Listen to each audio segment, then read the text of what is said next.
Hi, I'm Seb Fry, a real estate broker in Northern California. I primarily serve the counties of Santa Cruz, Santa Clara, and Monterey.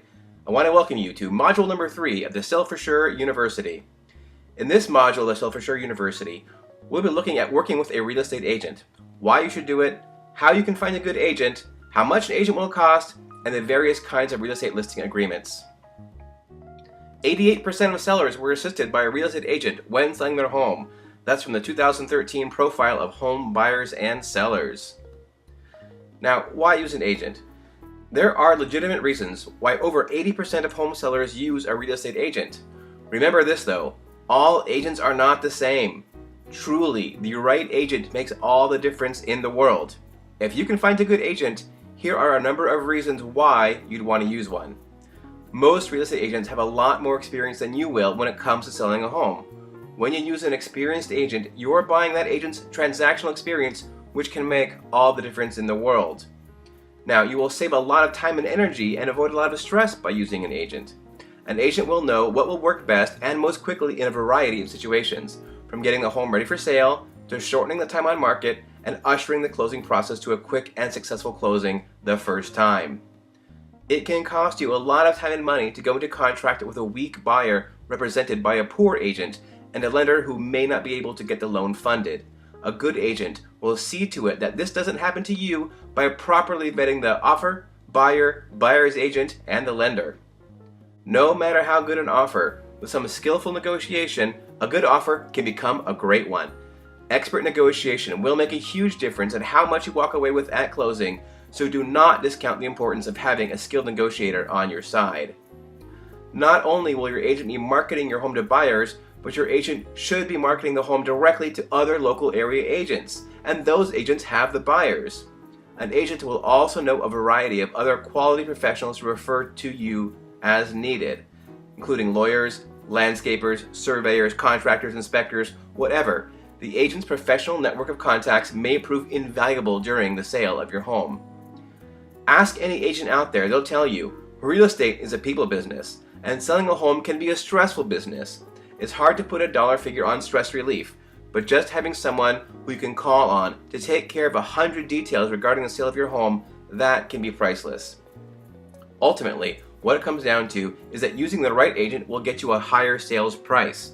But more than just a higher sales price, a top-notch agent will deliver more value to you than the cost of his commission by guiding you through the home preparation process, marketing, negotiating offers, and providing a smooth, worry-free closing. Now, did you know that in most states, it takes about 10 times as much coursework to get a beautician's license as compared to a real estate license? And that about 85% of agents who get into the business are out of it within 5 years? That means there's a whole lot of agents out there who are poorly educated, trained, and with little practical experience. Picking the wrong real estate agent can be disastrous for 2 reasons. The first one is the wrong agent will actually end up costing you money. That is, through their ineptitude or lack of experience and training, it ends up costing you more to work with them as opposed to just going in alone and selling the home on your own. Worse, the wrong agent can actually put you in legal peril by giving you bad advice, sloppy paperwork, or taking shortcuts that can wind up exposing you to lawsuits after the sale. You may have noticed that some agents have a bunch of letters after their name. You might see it on their business card or email signature or on their website, for example. Now, what does that all mean though? Those are realtor designations, and they indicate that the agent has completed some level of training beyond what's required to simply hold a real estate license. There are too many designations to list here, but some good ones to look out for include the ones I'm showing here: CRS, ePro, GRI, and SRS. Look for those in particular. Some designations are comparatively easy to get, requiring only a few hours of taking classes either online or in a classroom setting. Others, such as the CRS, GRI, and SRS, require multi-day classes. And the CRS designation in particular requires that designees must meet actual minimum sales volume. Any agent holding the CRS designation is certified to have significant sales experience. Also, you should know that many of these courses do qualify for state-mandated consumer protection continuing education credits. Working with a realtor that has some of these designations is in your interest. There are 2 main criteria that most people use when picking an agent, and using these criteria can lead you to choose the wrong agent, which can be a very costly mistake. Many homeowners have chosen an agent based only on how much they say they can sell the house for. Sometimes an agent will, through poor analysis or little experience, overestimate how much they can sell the house for. Other times, an agent will deliberately mislead the homeowner and say that they can get a price for the home which just isn't supported by any market data whatsoever. This is called buying the listing, and agents do it because it works. My advice to you is don't be bought. Whether the value is inflated on purpose or by accident, you don't want to choose an agent simply because of the price they say they can get for your home. The second main criteria that people use to pick an agent is how much commission they charge. Beware an agent who offers a low commission. They are broadcasting to you that their services are worth less than most other agents, and they're probably right. The best agents are paid commensurately. If you save 1% on the commission, but that agent brings you in a sales price that's 2 or 3% lower than another, more aggressive and experienced agent would have, how much money have you saved? That's why it's important not to pick your agent solely based on how much commission they charge. 2/3 of home sellers only contacted one agent before selecting the one to assist with their home sale. That's from the 2013 profile of home buyers and sellers. When you are interviewing an agent, the questions you ask don't really matter as much as the way the agent responds to them. And perhaps more important than the questions you ask is the questions that they ask of you. Do they take the time to listen, to really understand what your situation is, what matters most to you, and what your real objectives are in selling the home? You really need to know if this is someone you can trust. Is this someone you feel will do their best to get you the very best price for your home, or is this someone who is mostly concerned with getting your home sold quickly and getting a fat commission check?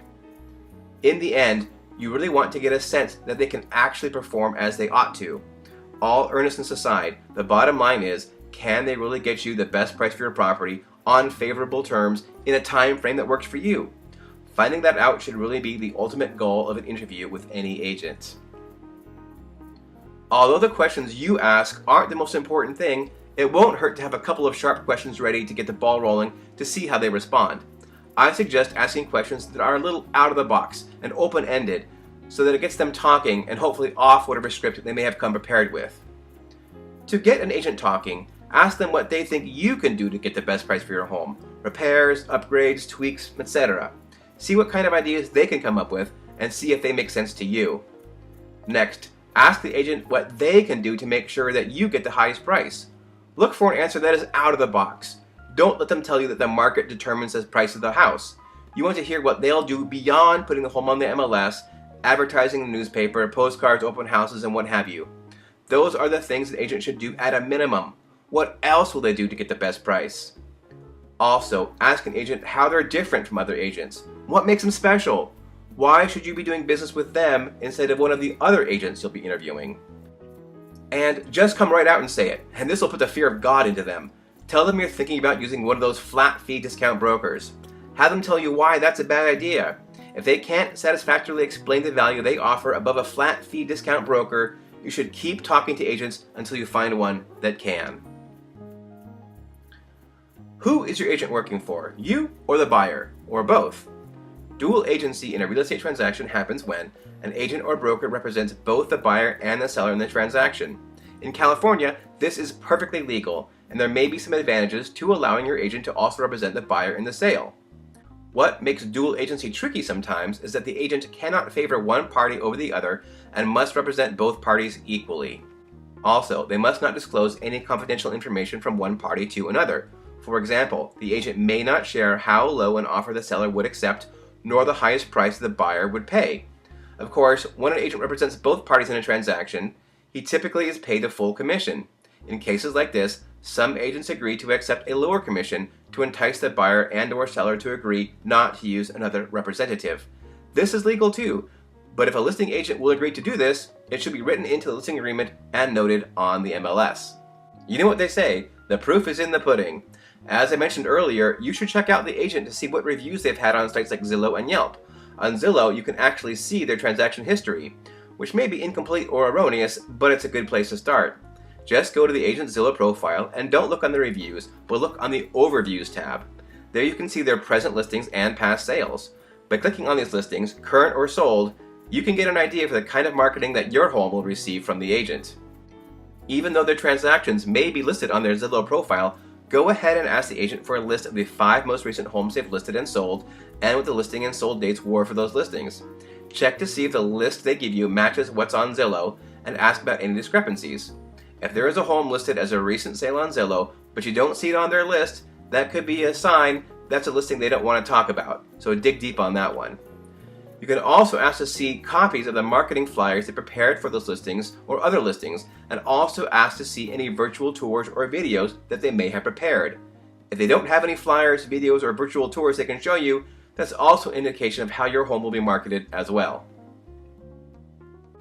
When homeowners are surveyed after the sale of their property has completed, there's one facet of an agent's performance that usually gets very high praise or heaps of scorn, and that is how well did the agent communicate with their client. Some agents are really good at this and keep their clients constantly in the loop. Literally, the client never has to call the agent because the agent has kept them appraised of the process every step of the way. These agents often win high praise from their clients. You'll read that a lot in favorable Zillow or Yelp reviews, that the agent had great communication skills. Your agent is in the service business. They're going to be well paid for that service. You deserve to get the kind of service you expect for the money they're making. If you have questions or concerns late at night or early in the morning, a great agent will accommodate you, within reason. Agents are human after all, and they need rest, sleep, and time off like everyone else.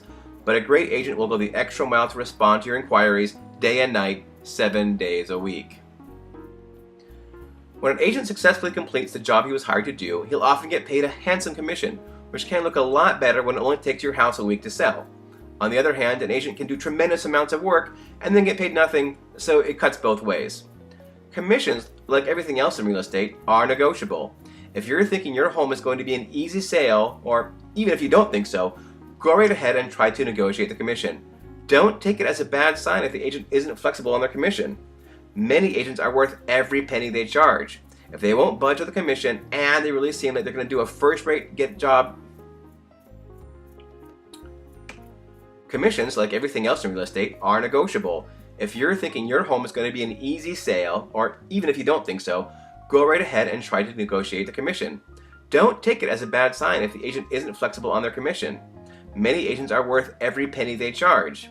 If they won't budge on the commission and they seem like they are really going to do a first-rate job of getting top dollar for your home, keep them in the running. Ask your agent how much the commission he will be giving to the buyer's agent. A 50-50 split is common. It's not a bad idea to give the buyer's agent a higher split, or offer the buyer's agent a flat cash bonus on top of the split. Incentivizing the buyer's agent to show your property is never a bad idea. It's important to understand that the listing agent will have to share his portion of the commission with his brokerage. He might only walk away with 70 or 80% of the commission earned. Out of that will come taxes and expenses for marketing the property, his staff costs, etc. At the end of the day, the commission that a listing agent personally receives is much smaller than it may at first appear. The truth is, some brokers just plain charge less than others. You may have heard that commissions in your area are a standard 7% or 6% or 5%, but there are plenty of folks who deviate from the standards by finding brokers that advertise they work at a discount, or who will, if pressed, discount their fees. Search around the internet for brokers like that in your town, and you might be surprised. There are also flat fee brokers out there who will let you choose the services you want to pay for. If you just want them to list your home in the MLS, it might be as low as $500. You can add other services, such as managing showings, open houses, offer negotiation, closing services, whatever. There's a variety of different options out there, and the fees, as well as the quality of service, can vary widely. You can also opt to pay the buyer's agent less, or pay the buyer's agent a small flat fee. This may seem like a good way to save money, but it's going to make hundreds or thousands of agents in your market actively work to keep buyers away from seeing your property. Remember, fewer showings means fewer offers, means lower prices. Another thing to remember about these flat fee and discount brokers is that their business model depends to a greater extent on buyer sales. They are less vested in getting your home sold quickly because they are going to pick up buyers from for sale sign calls and internet leads which they get from your property. The longer your property sits in the market, it's to their advantage because they are especially angling to get buyers for properties like yours. Everyone needs to eat, right? To begin formally working with a real estate agent, you will sign a listing agreement. There are 3 standard types of listing agreements used in California: an exclusive right to sell, an open listing, and an exclusive agency listing. The exclusive right to sell listing is the most common form of listing agreement, and most agents you'll talk to will want you to sign an exclusive right to sell. That means that no matter who brings a buyer, you, your agent, or some other agent, whoever, the listing agent gets paid a commission on the sale. An open listing agreement is one that says the seller agrees to pay the agent a commission if the agent brings a buyer, but the owner is free to sell the home on their own or with the services of another agent. In this type of a listing agreement, the homeowner is not actually represented by the agent. The owner is only agreeing to pay the commission to the agent in the event he's able to find a buyer for the home. An exclusive agency listing is like an open listing, except that it allows the agent to represent both the homeowner and possibly the buyer as well, but the seller still reserves the right to sell the property on their own, in which case the homeowner would not have to pay the agent a commission. Your listing agreement will specify the commission that is paid to both the listing agent and the buyer's agent. It's possible for the listing agent to write in that the commission will be dual or variable. That is, if the listing agent represents both buyer and seller, the total commission to be paid out could be lower than if the two were separate agents. Your listing agreement will specify the commission that is paid to both the listing agent and the buyer's agent. It's possible for the listing agent to write in that the commission could be dual or variable. That is, if the listing agent represents both buyer and seller, the total commission to be paid could be lower than if there were two separate agents. The listing agreement will have a beginning and an ending date. Most agents will try to get a 6-month exclusive listing agreement. That's fine, but ask your agent to add language into the listing agreement which gives you, the homeowner, the right to cancel the listing agreement at any time and without cause. You don't want to be locked into another long-term contract, right? Your real estate agent is going to wear a lot of hats. One of your agent's first and most important jobs is to determine your home's fair market price and to get you, the homeowner, to agree to list it at that price within a couple of percentage points higher or lower. Getting a seller to agree to a lower price than they were expecting is really a tough sell, but it's usually in the seller's best interests. The next thing an agent needs to do is to help you get your home ready for sale. They need to guide you to economically do the most cost-effective things you can to boost the sale price of your home so you can net the most of the money upon sale. Your agent will spend a lot of energy on marketing, including putting your home on the MLS, creating flyers, brochures, internet advertising, postcards to the neighborhood, newspaper or magazine advertising, open houses, arranging and or conducting private showings, handling inquiries from buyers and agents, and the list just goes on. If correctly done, that price, preparation, and marketing should bring an offer, or better yet, several offers before long. It's your agent's job to milk whatever offer comes in to get every last dime out of it possible and into your pocket on the most favorable terms for you, the seller. It's an agent's job to keep a deal on track, to make sure that the buyer is performing as per the contract and that deadlines are being met. A skilled agent works diligently to keep the deal together, to keep the buyer sticking to the deal that's been negotiated, and to get the sale closed for you. Any one of these aspects of the job could be worth the cost of the commission alone. Put together and done right, an agent's value can easily exceed their cost. Now this completes Module 3 of the SellForSure University.